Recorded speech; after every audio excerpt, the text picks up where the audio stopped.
तो जब कटता खत्म करने के लिए, खुशी मनाने के लिए त्योहार आता है, तो इसमें कटता की कोई जगह नहीं है। तो उसके मन में कटु है, मंत्री इसके अंदर हो, ये देश छोड़ के चला जाए। आजादी के बाद से अभी तक ऐसे ही त्योहार मनाया जा रहा है, कभी कुछ नहीं, अब क्यों हो रहा है? कह रहे हैं अब तो देखो कुछ लोग तो है ना, वो बयानबाजी है उनकी तरफ से, और क्यों है। मंत्री जी, राहुल गांधी।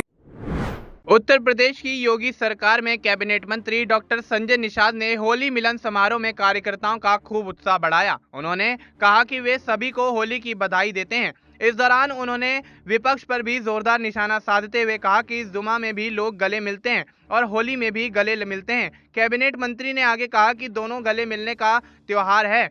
कुछ ऐसे राजनेता हैं जो गले नहीं मिलने देना चाहते हैं, वो उसमें जहर घोलते हैं। उन्होंने कहा कि विशेष वर्ग के लोग सबसे अधिक रंग का इस्तेमाल करते हैं, वे घर रंगते हैं, रंग बिरंगे कपड़े पहनते हैं। कुछ लोगों के मन में जहर घोलकर उन्हें बहकाया जा रहा है। वे भी इसी देश के नागरिक हैं जिन्हें रंग से परहेज है, वे घर नहीं है, देश छोड़कर चला जाए। यूपी के कैबिनेट मंत्री डॉक्टर संजय निषाद ने गोरखपुर के पादरी बाजार स्थित आवास पर बुधवार को कार्यकर्ताओं के होली मिलन समारोह का आयोजन किया। कैबिनेट मंत्री डॉक्टर संजय निषाद ने इस दौरान कहा कि आज होली का त्योहार है, जुमा में भी लोग गले मिलते हैं और होली मनाने वाले भी गले मिलते हैं।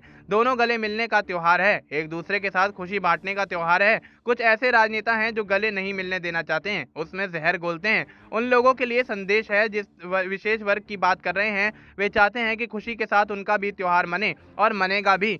कैबिनेट मंत्री डॉक्टर संजय निषाद ने कहा कि कितना रंग वो विशेष वर्ग भी इस्तेमाल करता है, कपड़ा रंगता है, घर रंगता है, रंग बिरंगे कपड़े पहनता है, रंग से तो वे वर्ग कभी परहेज नहीं करता है। लेकिन ये नेता हैं जो रंग है उसमें एक तरह का जहर घोल रहे हैं। आज विपक्ष जो आवाज उठा रहा है, कुछ लोग ये कहते हैं कि रंग लगने से उनका धर्म नष्ट हो जाएगा, तो रंग बिरंगे कपड़े पहनने से कैसे हो सकता है। उन्होंने कहा कि घर पर रंग कैसे लगाओगे, रंग का कारोबार कैसे करोगे। सबसे ज्यादा रंग के कारोबार तो वही लोग करते हैं। कुछ लोगों के मन में जहर घोलकर उनको बहकाया जा रहा है। वे कहते हैं कि हर वर्ग के लोग बिना भेदभाव के त्योहार मनाएं। विपक्ष गरीबी पढ़ाता है, गरीबी में अनाज, मकान और इलाज हम दे रहे हैं। वे भी इसी देश के नागरिक हैं। जिसको रंग से परहेज हो वो घर नहीं, देश छोड़कर चला जाए। वहीं अखिलेश यादव विपक्ष की होली बधाई देते हुए उन्होंने कहा कि उन्हें भी मिठाई भेजी है। जितने विपक्ष के लोग हैं उन्होंने सबको मिठाई भेजी है। विपक्ष भी खुशहाली चाहता है, वो भी आवाज उठाता है। विधानसभा लोकसभा में जनता की आवाज इसलिए बनता है ताकि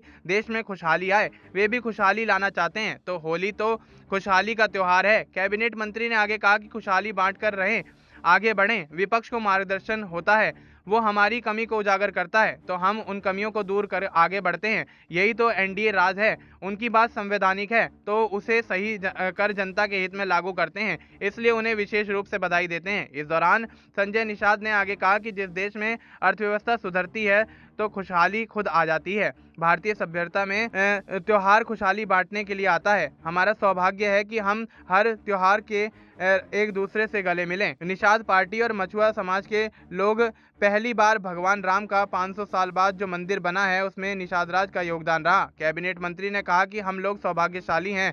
14 बरस भगवान राम को लगा था, 14 बरस हो गया जंगल राज से मंगल होने में, जहां प्रयागराज में 56 फुट की भगवान राम की मंदिर में मूर्ति लगवाएं। प्रधानमंत्री नरेंद्र मोदी ने उसका उद्घाटन किया। भव्य दिव्य जो कुंभ हुआ है वो हमारे निषाद समाज और गंगा पुत्रों का सौभाग्य है। कई देशों की आबादी मिला ली जाए तो भी उतनी नहीं, 67 करोड़ लोग आए और आशीर्वाद देकर चले गए। अब ऐसे में देखा जा रहा है कि होली मिलन समारोह को लेकर जिस तरह से संजय निषाद यहाँ बयान देते हुए नजर आ रहे हैं, तो कहीं ना कहीं अब ऐसे में ये माना जा रहा है कि होली के दिन कहीं ना कहीं उत्तर प्रदेश में प्रशासन व्यवस्था को बनाए रखने का काम योगी सरकार करती हुई नजर आएगी। अब देखना यही होगा कि क्या सुचारू रूप से प्रशासन व्यवस्था चलती हुई नजर आएगी। फिलहाल आपको इस मुद्दे पर क्या कुछ लगता है, आप अपनी राय हमें कमेंट करके बता सकते हैं। बाकी देश और दुनिया से जुड़ी तमाम जानकारी के लिए आप देखते रहिए एसपी9 न्यूज़।